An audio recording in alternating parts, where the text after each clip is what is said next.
साथ मौजूद deputy advocate general Uttarakhand सरकार के और क्रिमिनल लॉयर मनोज गोरखला जी ANI में स्वागत है आपका।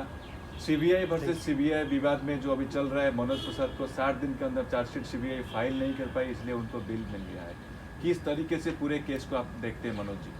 एक्चुअली जहाँ तक CBI वर्सेस CBI का मैटर है, पहला पॉइंट तो मैं ये देखता हूँ कि ये इस बात का CBI ने ही CBI के खिलाफ मुकदमा दर्ज किया है। ये इस बात को दिखाता है कि कानून सबके लिए, चाहे वो देश का CBI हो, चाहे वो देश का, इवन सुप्रीम कोर्ट जजेस पे भी एलिगेशन लगे थे कि वुमेन हरेसमेंट के, तो उन पर भी मुकदमा पार्लियामेंट में चला था। तो इस तरह से ये इस बात का प्रूव है, ये बहुत अच्छी बात है कि CBI के खिलाफ ही CBI FIR कर रही, क्योंकि अगर जब हम CBI के डायरेक्टर को अपॉइंट करते हैं, चाहे वो जब सेंट्रल गवर्नमेंट अपॉइंट करती है, तो उसके माथे पे नहीं लिखा रहता है कि ये आदमी गलत है, सही है, या सही है गलत है।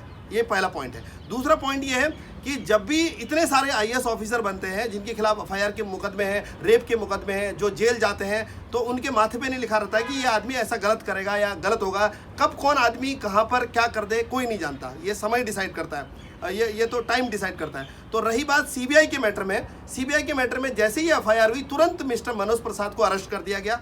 इसलिए अरेस्ट किया गया कि मिडिल मैन वो था, उसी ने, क्योंकि जो लेना देना था पैसे का वो वही जानता था। और रही बात, तो तुरंत अरेस्ट कर दिया था। और 60 डेज में चार्जशीट फाइल करना, ये कहीं कोई लॉ में है, लेकिन ये बहुत कॉम्प्लिकेटेड मैटर है। CBI देश की सबसे बड़ी इन्वेस्टिगेशन एजेंसी है, सेंट्रल ब्यूरो ऑफ इन्वेस्टिगेशन। और इतनी बड़ी इन्वेस्टिगेशन एजेंसी में अगर उसके खिलाफ एलिगेशन लग रहे हैं, उसके खिलाफ अगर FIR हो रही है, तो मुझे नहीं लगता है 60 डेज टाइम जो है एक फिक्स टाइम है कि उस टाइम में कोर्ट में वही मामला नहीं, CBI का मामला नहीं मोहंती जी, ऐसे पता नहीं कितने मामले ऐसे हैं जिनमें कोर्ट जो है 6 महीने और 1 साल और 2 साल, एक साल भी 60 डेज भी टाइम लेती है।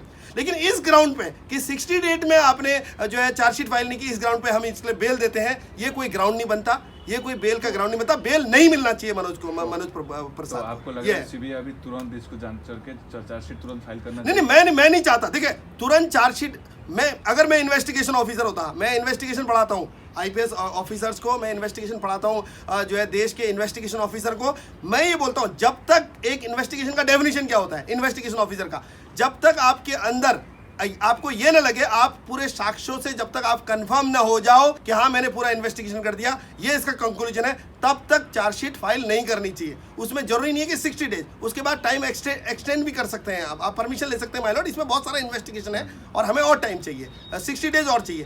तो 60 डेज में चार्जशीट फाइल नहीं करी, मैं ये चाहता हूँ कि जो इस केस को इन्वेस्टिगेशन कर रहा है, इन्वेस्टिगेशन ऑफिसर जो कर रहे हैं, उनको जितना टाइम लेना है लें, लेकिन एक कंक्लूजन निकाले और सारा प्रॉपर रिसर्च वर्क करें, इन्वेस्टिगेशन करें, क्योंकि ये भारत का मैटर है, पूरे देश का मामला है। ये बहुत इंपॉर्टेंट पॉइंट है मेरा।